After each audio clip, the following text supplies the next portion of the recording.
Bonjour à toutes et à tous et bienvenue dans Parlons d'endo, le podcast qui vous parle d'endométriose. J'ai le plaisir de débuter cette saison 3 avec le soutien de la Fondation Urgo. Créée en 2010, la Fondation Urgo œuvre au quotidien en soutenant les professionnels de santé pour une meilleure prise en charge des patients et des patientes. L'un de ses piliers d'action, c'est la prise en charge de la douleur et elle soutient, dans ce contexte, la lutte contre l'endométriose. Elle apporte un soutien financier d'une part, en soutenant la recherche médicale en partenariat avec l'INSERM, l'Institut national de la santé et de la recherche médicale, mais elle opère aussi dans des actions concrètes, en aidant à la sensibilisation des professionnels de santé pour un meilleur diagnostic de la maladie et une meilleure prise en charge. Merci donc à la Fondation Urgo de soutenir le podcast Parlons d'endo et par ce biais, la sensibilisation faite aux femmes pour mieux comprendre leur endométriose, les enjeux et pour ensemble trouver des clés pour aller mieux. Aujourd'hui, nous allons parler de la douleur. Un grand nombre de femmes me parlent de leur douleur comme un sujet un peu flou, obscur. Et toi, comment est-ce que tu as mal ? Est-ce que c'est une douleur localisée, diffuse, intense, légère ? Est-ce qu'elle s'installe sur la durée ou est-ce qu'elle se manifeste par un coup de poignard, un coup d'électricité ? Est-ce qu'elle est liée à quelque chose ? À l'alimentation, au cycle, à la fatigue, au stress ? La douleur est un sujet complexe. Mais aujourd'hui, la médecine en sait un peu plus. Et surtout, elle s'intéresse plus au sujet. Je vais sans plus attendre accueillir le docteur Amélie Lévesque, qui est une spécialiste de la douleur. Nous allons explorer ce qu'est la douleur et les différents types de douleurs. Nous allons aussi parler des petites erreurs, des confusions que font souvent les femmes, que le docteur Lévesque rencontre au travers de ses consultations. Bonjour docteur Lévesque, merci de répondre à mes questions aujourd'hui sur Parlons d'endo. Aujourd'hui, on va parler de la douleur, de son mécanisme, en ce qui concerne l'endométriose, mais aussi la douleur en général, puisque c'est une notion qui, pour une patiente, est compliquée à définir, à comprendre. Donc, on a la chance de vous avoir aujourd'hui. Pour commencer, je vais vous laisser vous présenter. Vous allez mieux le faire que moi, et puis on pourra rentrer dans le vif du sujet ensemble. Merci, bonjour à vous. Donc, je suis le docteur Lévesque, je suis algologue au CHU de Nantes au sein du Centre fédératif de pelvipérinologie. Alors, j'ai la particularité de m'occuper exclusivement des patients qui souffrent de douleurs pelviennes et périnéales chroniques. Alors, je suis aussi la vice-présidente de Convergence PP, qui est une société savante internationale dont l'unique objet d'étude finalement sont les douleurs pelviennes et périnéales chroniques. Notre mission, c'est effectivement de favoriser la recherche, mais aussi des échanges de scientifiques sur le sujet via des congrès pour essayer de mieux comprendre et d'avancer. Et puis, je suis la coordinatrice d'un DU que j'ai créé à Nantes en 2019, un DU de douleurs pelviennes chroniques qui forme médecins de toute spécialité, kinésithérapeute, sage-femme et ostéopathe à la problématique des douleurs pelviennes chroniques. J'aimerais pouvoir essayer de comprendre avec vous ce que c'est que la douleur. C'est à la fois une sensation, une perception d'un individu, d'une femme qui lui est propre du coup, et en même temps c'est une alarme, un message du corps. Et y a-t-il différents types de douleurs ? Alors, c'est une très très bonne question qui est vraiment à la base de tout diagnostic, à vrai dire. La douleur, c'était décrit au XVIIe siècle par Descartes, c'était un des premiers à vraiment travailler la physiopathologie de la douleur. Il avait dit c'est un système d'alarme qui permet de prévenir l'organisme d'une lésion, d'une menace. Il a même fait des schémas où on voyait au bout du pied comme une petite clochette et puis un fil qui remontait dans le pied, dans la jambe, dans la moelle et qui arrivait au cerveau et donc qui déclenchait effectivement cette sensation désagréable qu'est la douleur. Alors, ça peut en effet être ça la douleur, c'est-à-dire un système qui prévient qu'il y a une lésion. Et ça s'appelle, bien sûr ça existe, c'est véritable, ça s'appelle la douleur par excès de nociception. On a compris par la suite que ça ne pouvait pas être que ça, parce qu'il y a pas mal de personnes, ne serait-ce que par exemple dans la migraine, qui vont ressentir des douleurs alors qu'il n'y a aucune lésion visible dans la tête, d'accord ? Et d'ailleurs, c'est un peu à cause de Descartes que pendant très longtemps, les femmes notamment qui souffraient comme ça, sans qu'on puisse comprendre ou observer de lésions, étaient un peu reléguées au rang des hystériques, des folles. On a parlé beaucoup de douleurs psychogènes. On sait désormais que ça n'existe pas en réalité. Mais alors, ces douleurs non identifiées, entre guillemets, est-ce qu'elles sont légitimes? Est-ce qu'elles correspondent aux yeux de la science à quelque chose de réel aujourd'hui? Il y a un autre grand type de douleur qui explique finalement le reste des situations, c'est la douleur par sensibilisation. On parle aussi de douleur nociplastique. En fait, il faut bien comprendre que comme toute fonctionnalité dans l'organisme, la douleur, c'est un système qui fonctionne en homéostasie. C'est-à-dire qu'il y a à la fois des informations, on appelle ça nociceptives, électriques, qui arrivent du corps et qui vont jusqu'au cerveau et qui renseignent sur une lésion éventuelle, et à la fois des systèmes inhibiteurs de la douleur, qu'on va retrouver au niveau de la moelle et puis au niveau du cerveau, qui vont bloquer en fait la transmission de ce message. Heureusement d'ailleurs, parce qu'autrement, là, assis sur notre chaise, on serait parasité par des informations de compression sous les fesses qui pourraient être douloureuses, mais heureusement, on a ces systèmes qui fonctionnent et on ne ressent pas de douleur. Le problème chez certains patients ou patientes, c'est que ces systèmes-là ne fonctionnent plus. C'est la douleur, donc au début on appelait ça dysfonctionnel, maintenant c'est nociplastique parce qu'il y a une notion de plasticité neurologique qui fait que ça ne fonctionne plus. Et du coup, les femmes ou les hommes vont se mettre à ressentir toutes ces douleurs qui normalement ne passent pas du tout la barrière de la moelle. Si vous voulez, c'est ce qui explique la migraine, c'est ce qui explique la fibromyalgie, c'est ce qui va expliquer que dans certaines situations d'endométriose, on va avoir des douleurs bien plus intenses et bien plus diffuses que les simples lésions qu'on peut observer, par exemple, sur les IRM. En fait, on parle souvent aux femmes de la première douleur, celle qui est lésionnelle, si on prend le cas des femmes atteintes d'endométriose. Je vois une lésion, je vois un kyste ou un endométriome, une adhérence. Je comprends la douleur associée à cette localisation. En revanche, on ne parle pratiquement jamais aux femmes de l'autre type de douleur, cette douleur par sensibilisation dont vous me parlez, le fait que la douleur se généralise, qu'on a l'impression qu'elle est diffuse, qu'elle n'est pas directement associée à des images, à des lésions d'endométriose. C'est cette douleur-là que tout le monde comprend, et puis d'ailleurs heureusement, parce qu'il faut que quand on ressente une douleur, on se mette en quête de savoir d'où ça vient. Effectivement, ça peut être potentiellement une lésion grave, donc il faut chercher. Ça, c'est la première réaction. Mais nous, en tant que soignants, on n'a plus le droit, j'allais dire désormais, de s'arrêter à ça. C'est-à-dire, je vois pas de lésion, donc vous avez rien, madame. Ça, c'est pas possible, c'est plus possible. Parce qu'on doit savoir cette deuxième, la définition, ce deuxième type de douleur nociplastique qui explique toutes les autres situations. Et j'allais dire même au-delà. C'est-à-dire que la plupart des patientes qui ont des lésions d'endométriose, ça crée effectivement de la douleur par excès de nociception, donc de la douleur, par exemple, inflammatoire. Mais le fait que ça dure, le fait que ce soit très intense, c'est ça qui va altérer les contrôles inhibiteurs, qui va les épuiser avec le temps.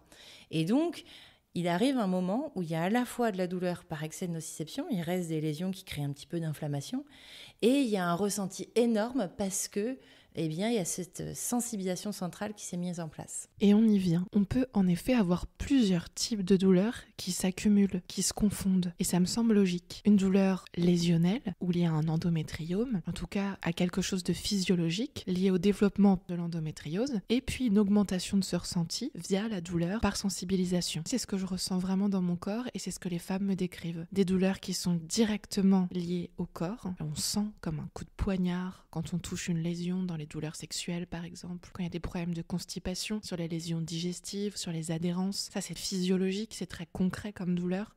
Et puis il y a d'autres douleurs épuisantes, lancinantes, diffuses, des inconforts au toucher lorsqu'on va nous frôler la peau sur les vêtements, lorsqu'on est assis. Les douleurs quand on est dans certaines postures aussi.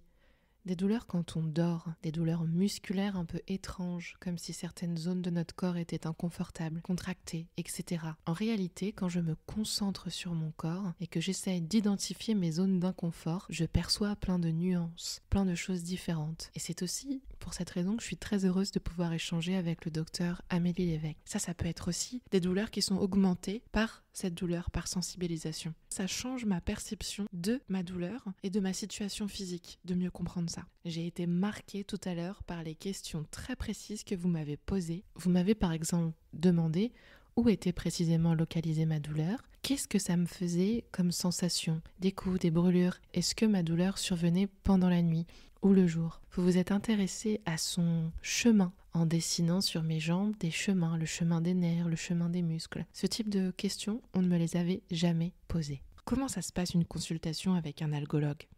Alors, effectivement, c'est très important de communiquer un petit peu là-dessus parce que la difficulté dans la douleur chronique en général, c'est effectivement de laisser un peu de côté toutes les émotions pour vraiment essayer de détailler au mieux les symptômes. Il n'y a aucun examen complémentaire qui permet de voir la douleur de quelqu'un. Les patients qui sont migraineux, on pourra faire tout ce qu'on veut comme examen complémentaire, on ne verra jamais leur douleur.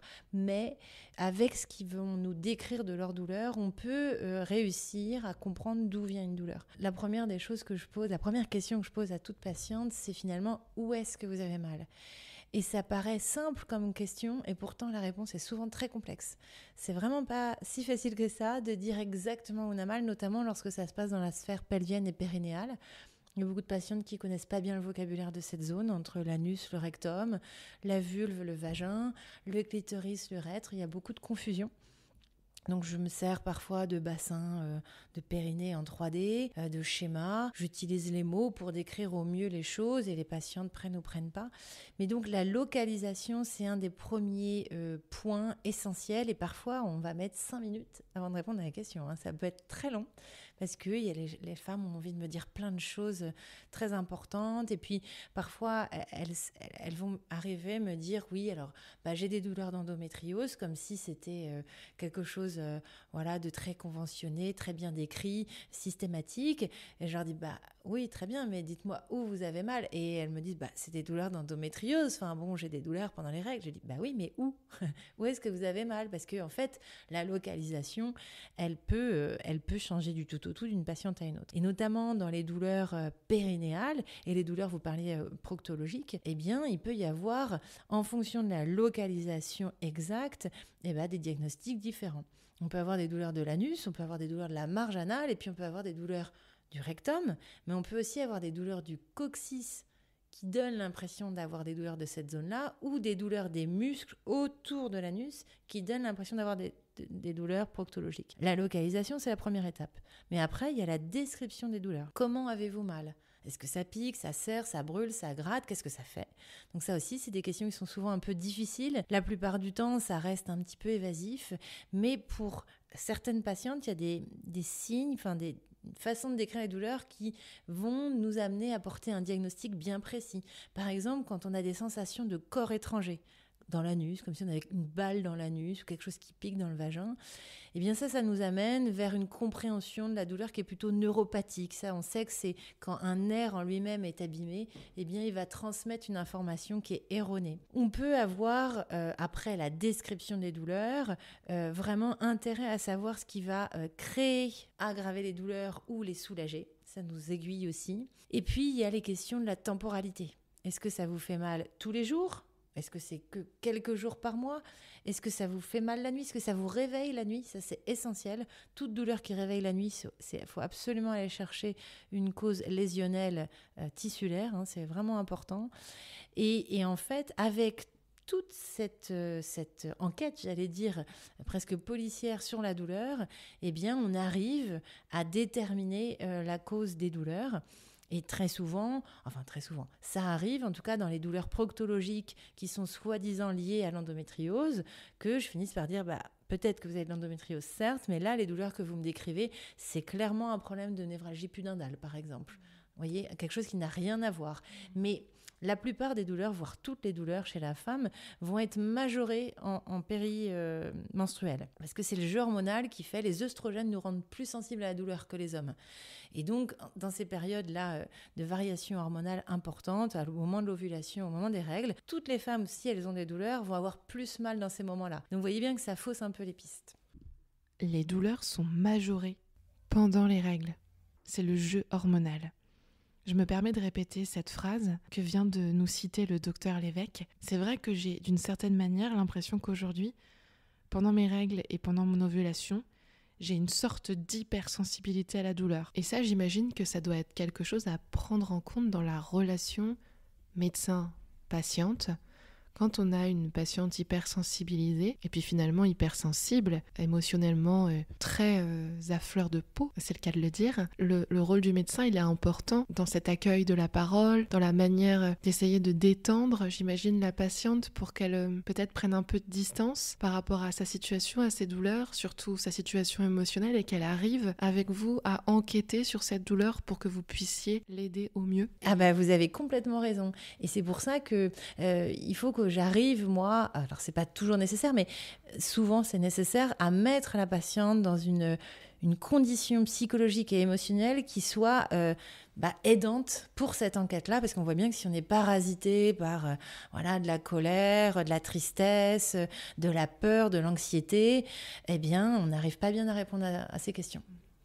Donc ça fait aussi partie des compétences d'un médecin à ce moment-là, de réussir à aider la patiente à mettre certaines émotions de côté. Exactement, alors on n'y arrive pas toujours très bien, enfin on essaye de faire au mieux.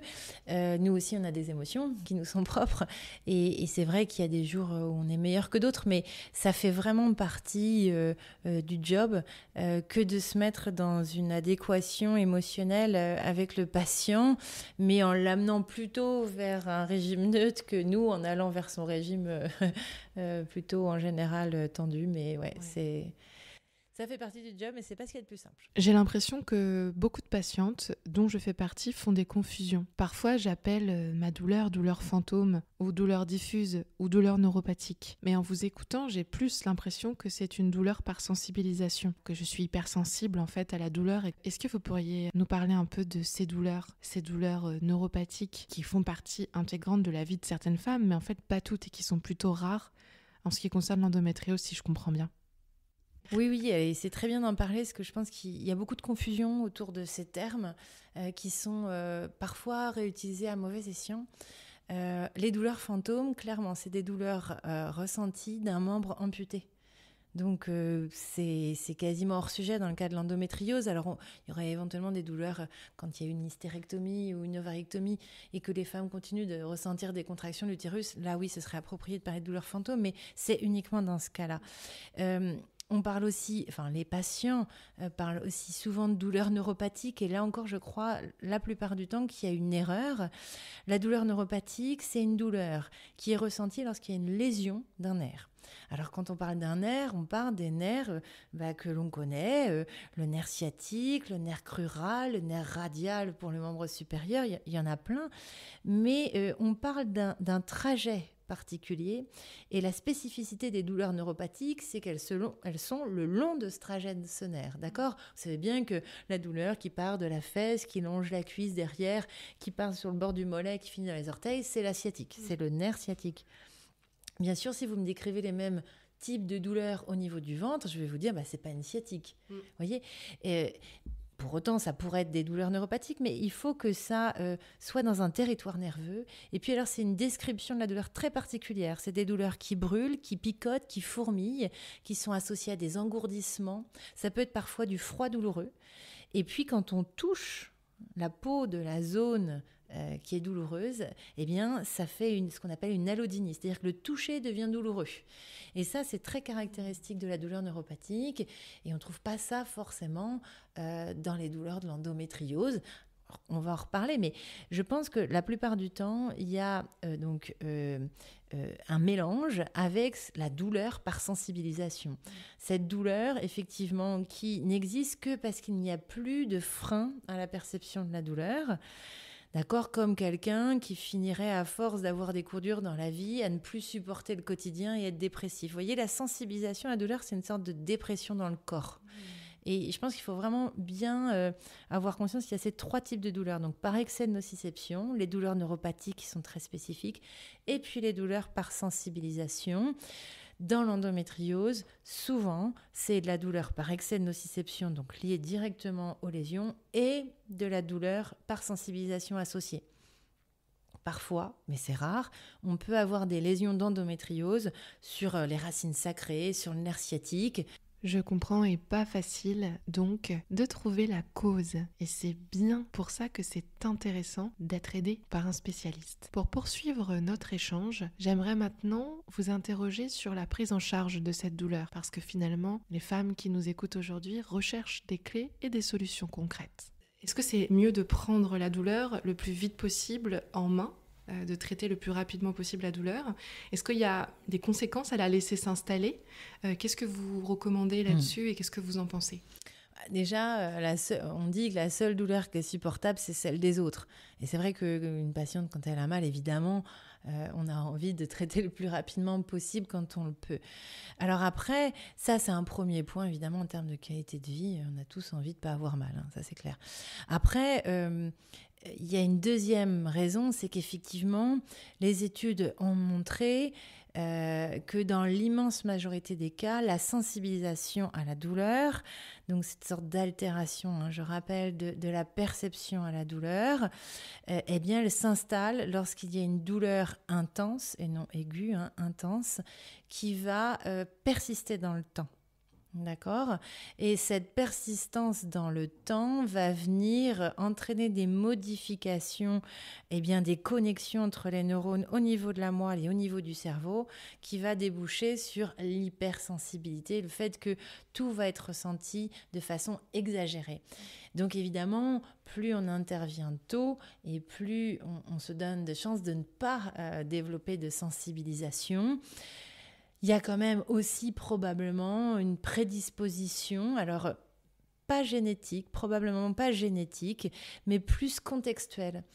Alors ce qu'on sait, c'est qu'on a d'autant plus de chances de développer une sensibilisation que l'on ressent donc une douleur dans un contexte de vie qui par ailleurs est stressant, où on a vécu par exemple des choses traumatisantes, ou lorsqu'on est particulièrement insatisfait au travail. Donc on peut dire aujourd'hui, avec les connaissances médicales qu'on a acquises ces dernières années, que la psychologie, l'état émotionnel d'une personne peut jouer sur sa sensibilité à la douleur. Ah oui, c'est un sujet très très sérieux.